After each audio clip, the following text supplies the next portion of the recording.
thinking about design so that this detail stuff is a bit more manageable. I really struggled with with this stuff: value structure, visual hierarchy, focal point. I don't think a lot of times that sequential artists focus on this enough. And, you could see that in Justine's video where she rips comic book artists, right? Like, they didn't, they're working professionally and they don't know about this stuff. And I had a really difficult time learning about it. When I was in graduate school, I would go into my illustration class. I would hear the same feedback. You don't have a value structure. There's no visual hierarchy. There's no focal point. And I would be like, all right, well, how do I do it? And then they would explain it, and it would make sense, and then I would go, and I could not implement any of that stuff. Like, I still just came back with the same problems, like, every time. And, like, we would go to class, and they would do work.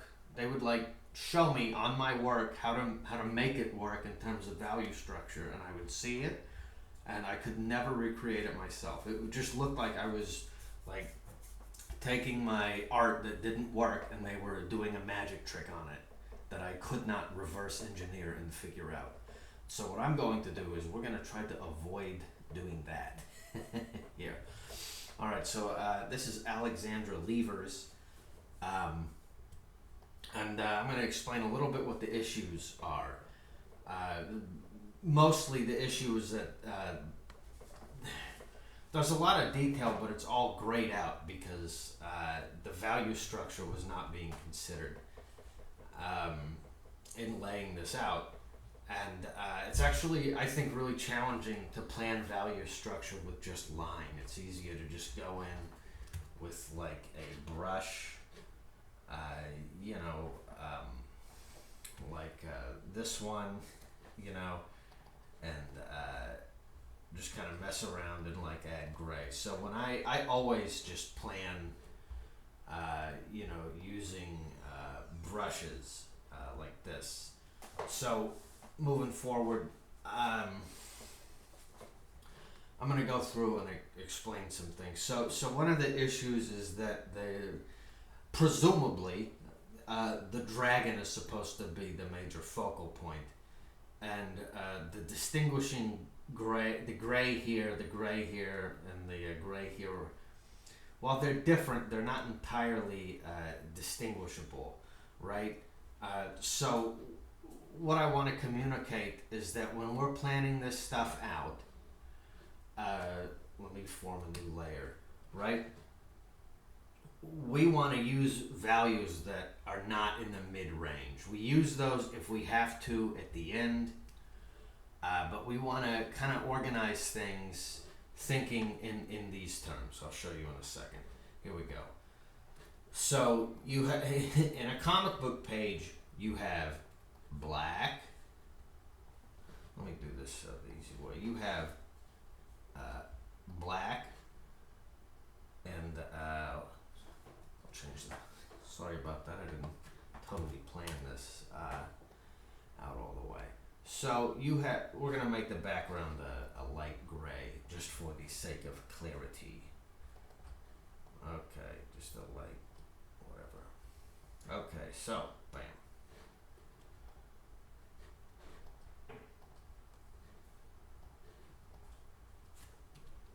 So we have a black, and we have a white. Okay? This middle value here always needs to attach to one or the other. It cannot just be... now,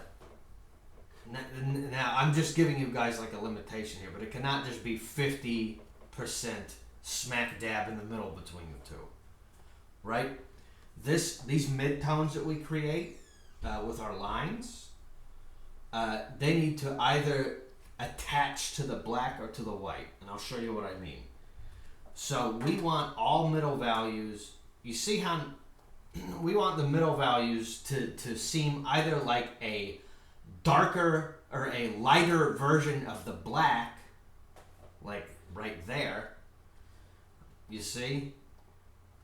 Now I'm going to copy and paste all that.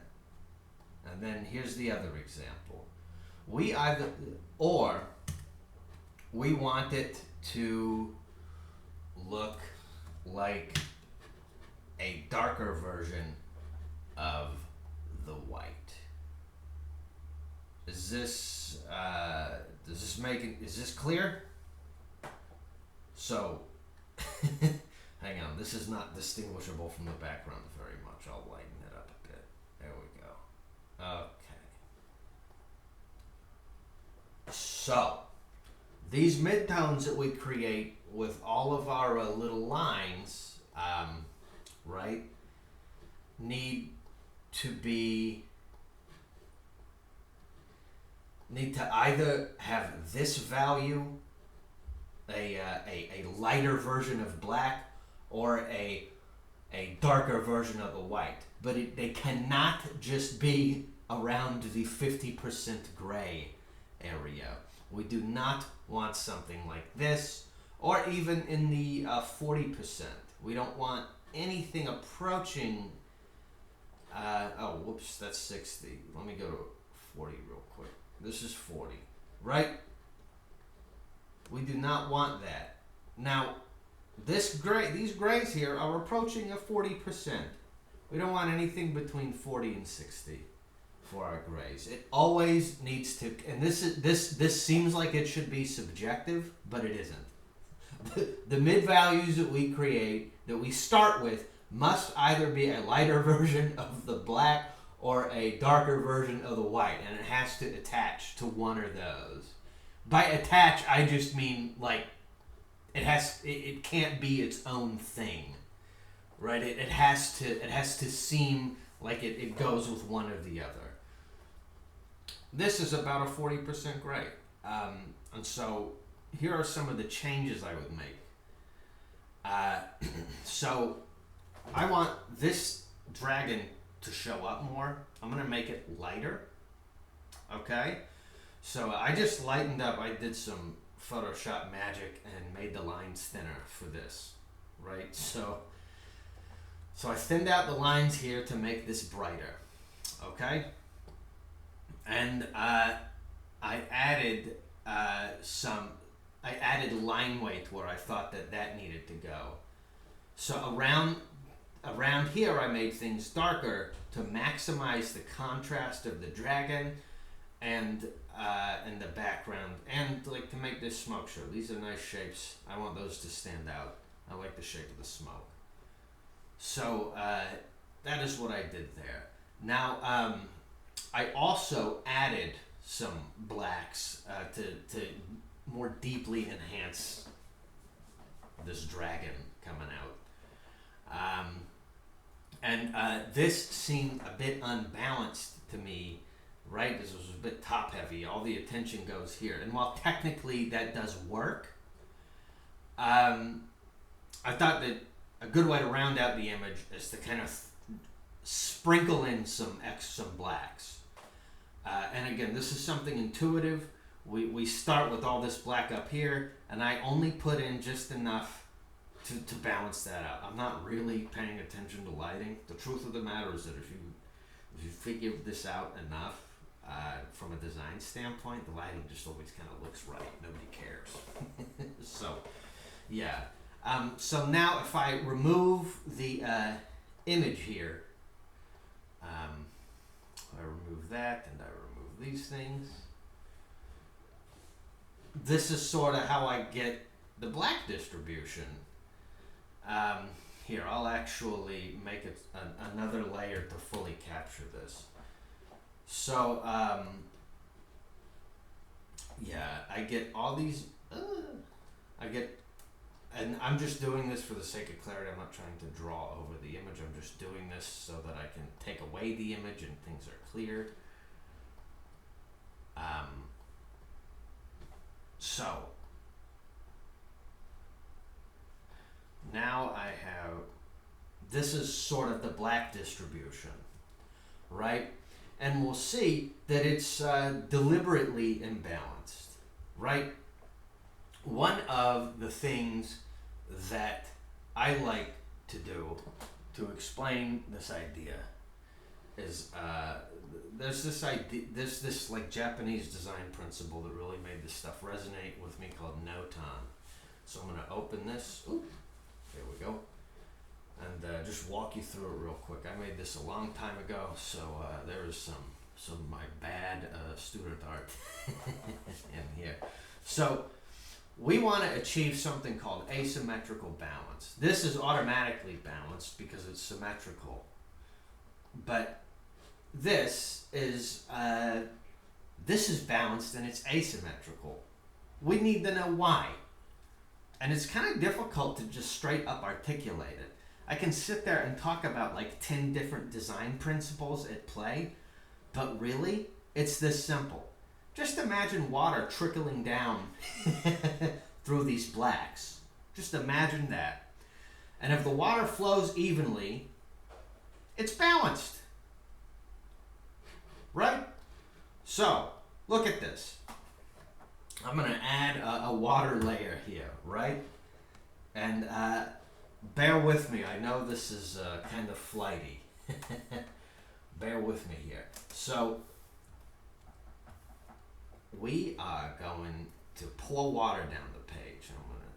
Oh, what is that? What's going on there? Why is it... I need this to be blue. Oh, there we go.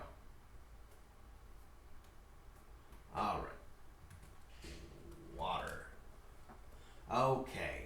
So, water coming down the page. It comes down, it goes around, comes down, it goes around, comes down there, goes around here.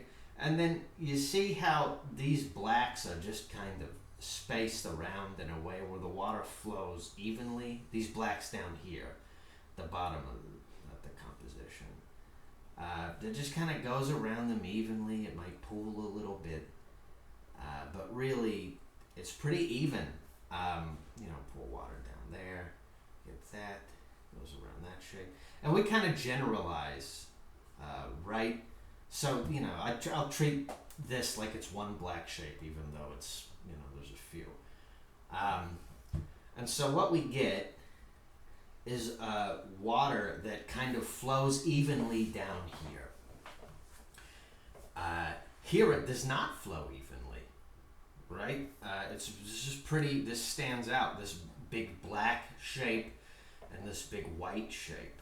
In fact, I would treat all of this like it's, maybe we shouldn't even have water going then.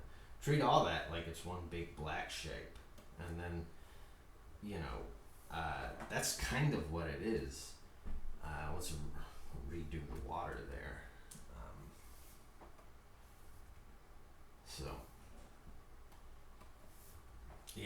Let's do this. So look, we got water coming down the what's that? We got water coming down the composition, goes in like that. There we go, see? So it's still coming through. It's a similar effect, but like clearly, the water does not flow even when there's a big black shape for it to go around, right? So this is an area of imbalance in the composition. The water is not like free flowing like it is here. It like stops and goes around this big shape and then it flows, right? So we want and that is how I plan things out. Basically, that's how I did things. With that, all of that in mind. So the eye kind of glosses over down here. And that area of imbalance where the water does not flow freely, right? Where it's, it just kind of, hang on, this is the first water. Where it just kind of stops, right? And then it goes freely down here. That is where the eye goes. And so you might be wondering, all right, what about this big empty space? It doesn't flow there. And you would be correct. So what we're going to do is crop this. We're going to crop that out. That's what we're doing. And I think that's a good amount. Let's see how that looks. Bam. All right. That's acceptable to me.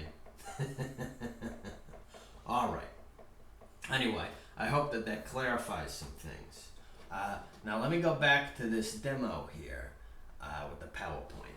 Okay. So, we got the water flowing. Now let me show you at playing some of my other work, just more examples. So this is the organization of blacks and whites for a work that I did. We apply the water. It just kind of comes down, and it's even here, it's even there. But the shapes get really close together, and the water kind of pools, right? And again, that is where the eye goes. Do we see this? It's not only because this is brighter, it also has to do with the way it's organized. The water pools. So where the water pools, or where there is like a total absence of water in certain circumstances, like the one in the previous example, that is kind of the determiner. Now, to go on to this other method of balance, right? Again, this is more of my student work, but I'm kind of doing the opposite, right? This is largely an imbalanced composition. It's, there's this big white area here. It's kind of at the bottom. So there's an area, big area of imbalance. Okay, I don't know if I'm explaining this right. Here I'm disrupting like an imbalanced composition with an area of balance. Okay? But we're not going to think in terms of the water. We are going to think of this new kind of way where shapes sort of balance each other out. If we put alternating blacks and whites next to each other, the eye just kind of glosses over it without putting a ton of thought into it. Right? Unless, of course, it's the only place in the composition where we do that. But the idea I want to show is that if we place two shapes of roughly the same size next to each other, it's automatically balanced. So here, here, here, here, here. This is all one big area of balance. And the white shapes are roughly the same size as the black shapes, and they alternate back and forth. Right? So, again, it starts big, and then we go to the smaller ones, and we can see, okay, this is how they're grouped. Then we go back to bigger ones. And then here is like the finished black and white piece, right? The whole thing is in balance. This is an area of balance. This is where the eye goes, right? That's kind of what I want us to think about when we're distributing detail. Now, it's easy. This is best understood in terms of harsh blacks and harsh whites. But I think that this information should be useful when we're using grays as well. So we are going to look at, hang on, these are not the right, these are bad examples that I deliberately chose but decided not to use. Did I open? Well, okay. Let me open, Betsy did. Here we go. Okay, so why does Betsy's work? That's what I am going to explain here. Right, so she uses this technique pretty well. The whole composition, now what you'll see is that the grays that she is using, right, either attach to the white, right, this is just a darker version of white, and this just looks like a lighter version of black. Now it is approaching a mid-tone that we want to stay away from, but she used it responsibly enough. And with this black here over this mid-tone, it makes it darker. So these values here attach to black because of that. But it is approaching a mid-tone. So let's go and remember, so this is what I'm talking about.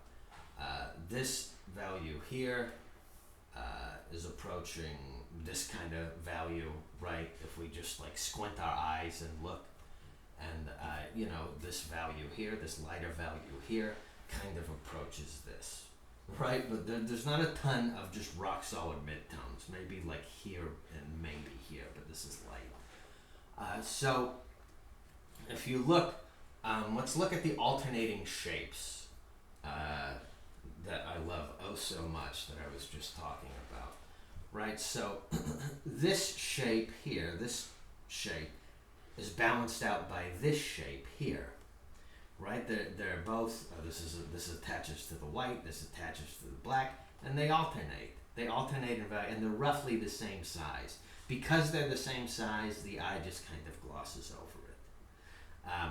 Also, just generally speaking, this big dark area is balanced out by this big white shape here, right? This is roughly white, and this is roughly black. And because they're the same size and similar shape, they balance each other out.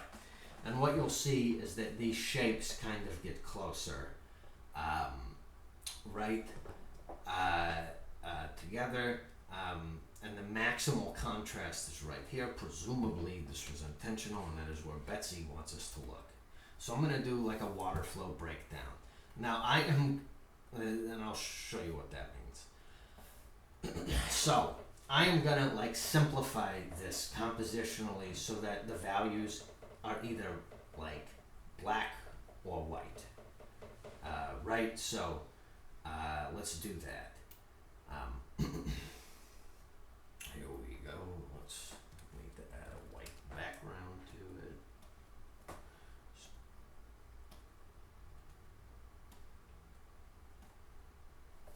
There we go. And now I'm going to lighten the opacity here, and I'm only doing that so I can like clearly and easily go over it. So again, we have this.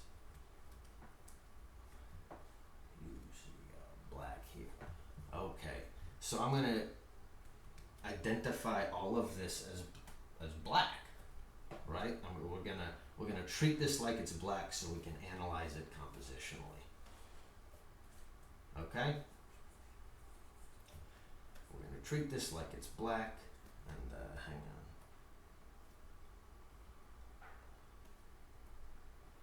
on. And yeah, that's what I thought. We're gonna treat all of this like it's black. Okay? Because it attaches to the black. So that's how we're going to treat it.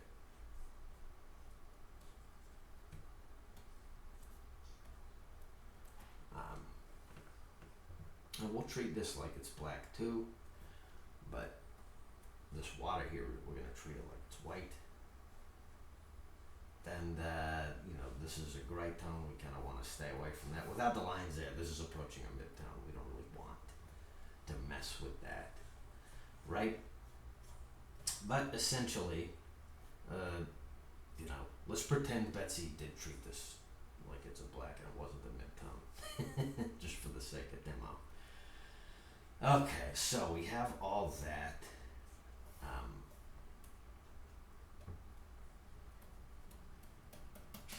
And we are going to, let's treat this.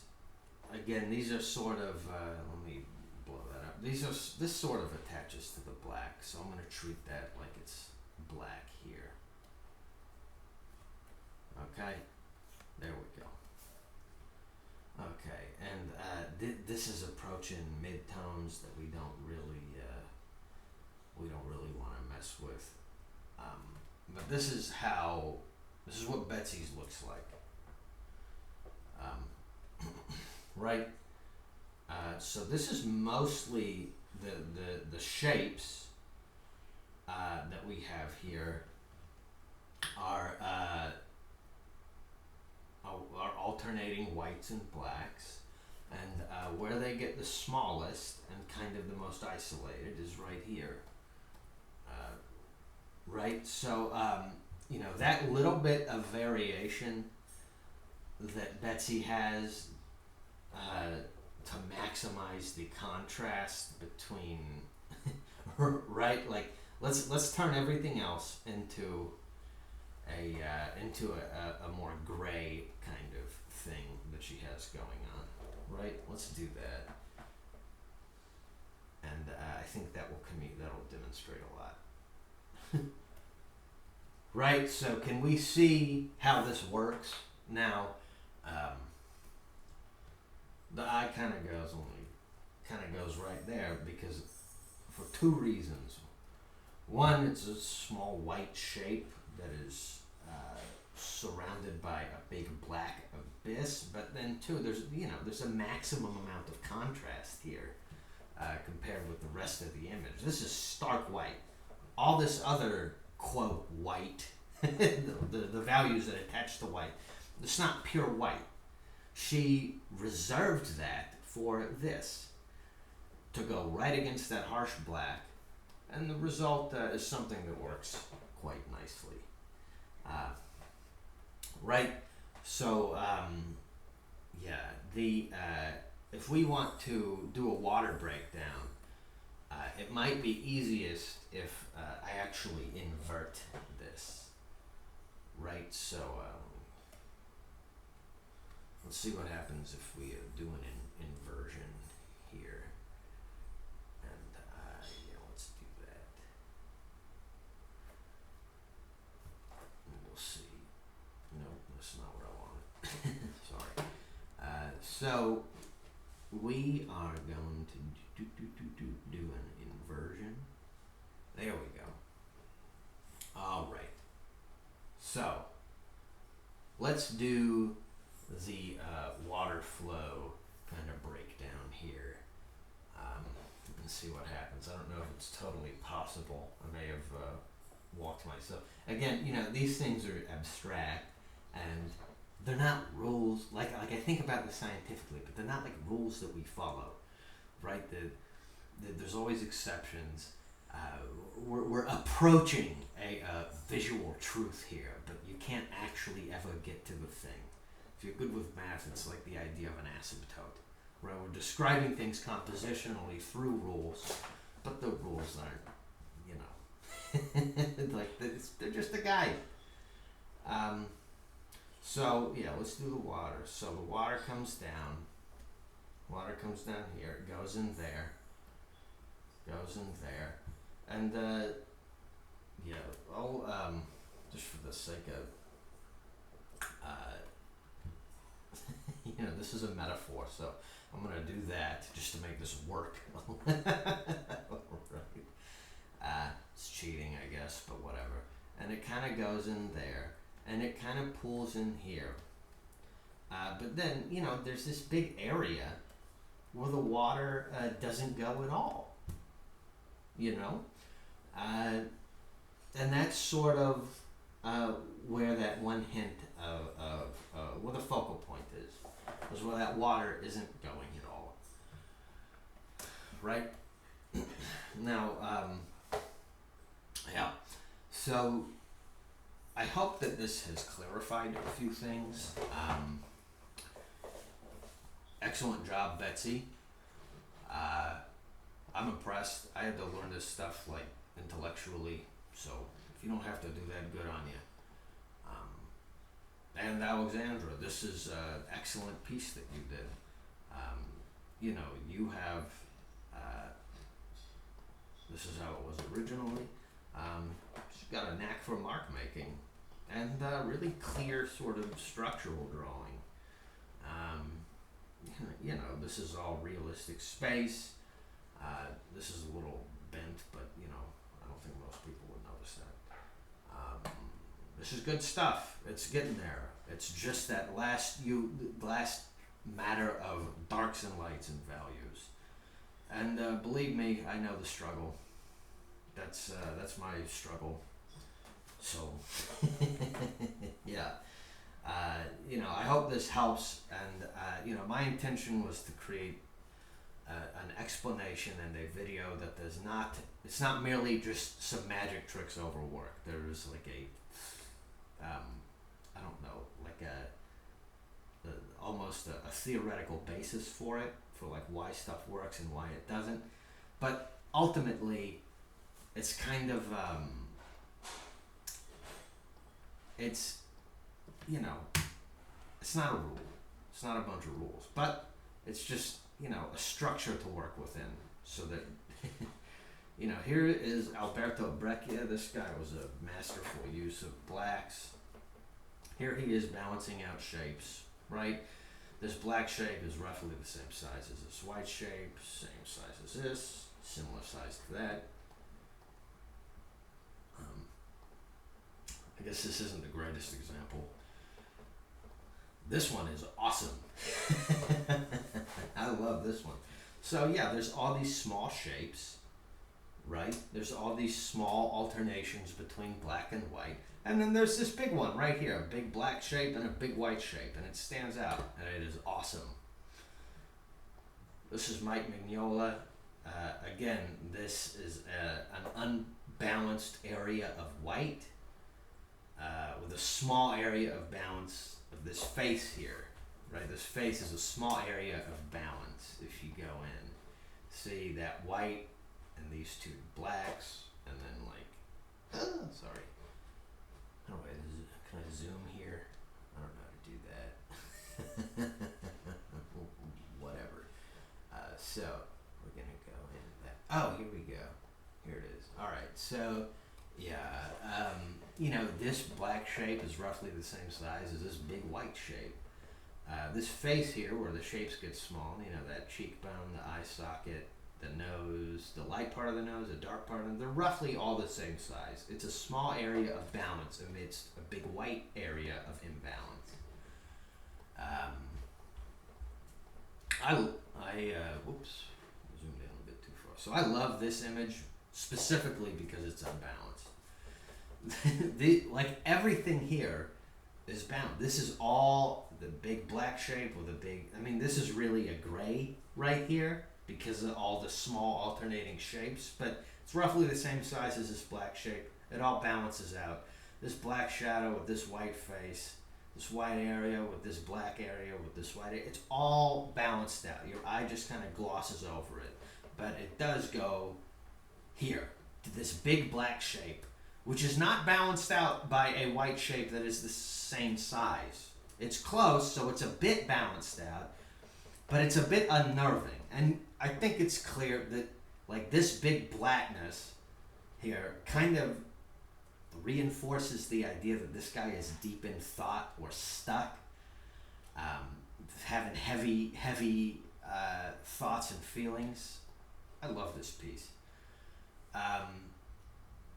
Yeah, I forgot what I was doing there. I don't know. Yeah. Okay, I was just explaining things. Yeah, so there's like this white shape here that's balanced out by this black shape. But this is not balanced out by anything. So, yeah, that's kind of how it's working. And, you know, same here. This is Jorge Zafino. I think this is Jorge Zafino. Yeah, so there's a big area here. It's mostly imbalanced, right? Just this big black shape and this big white with the black thing here. Now there's also a rule, I've heard Sean Gordon Murphy talk about it, called like the 70-30 rule or the 80-20 rule, which is you make a composition that is roughly all the same values. So if it's black, it's all black. Or like if you're creating values in most of the composition, they need to attach to black, as I discussed earlier, and then make 20% area of it white. And that like creates a focal point. That's a really easy way to think about this one aspect of composition. That is what I would strongly suggest doing.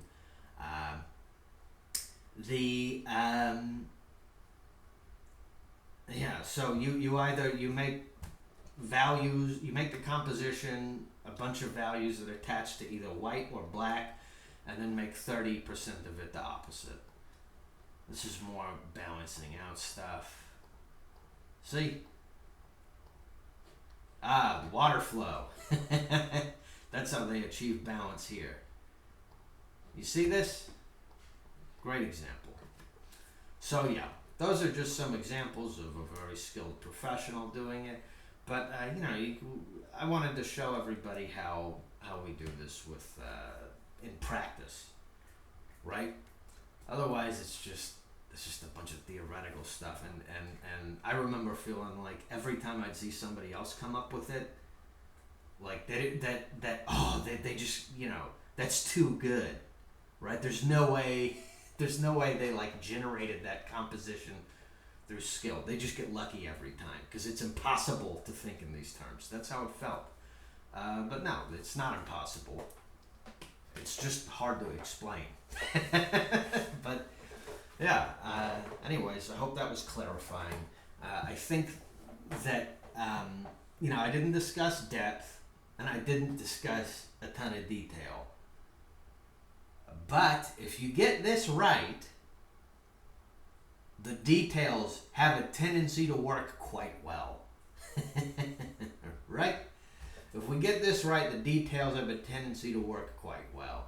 And the depth of field can be, easily achieved. Right? The depth of field can be easily achieved. So, yeah, I tend to think of depth in terms of linear perspective. I do the perspective and then I have my mark making, and the depth just kind of works out on its own so long as I get those two things right. And then details and blacks and whites, I have to think in these terms in order to execute those properly. Anyway, all right, now I'm actually done. So good luck, and I can't wait to see more of you guys as well.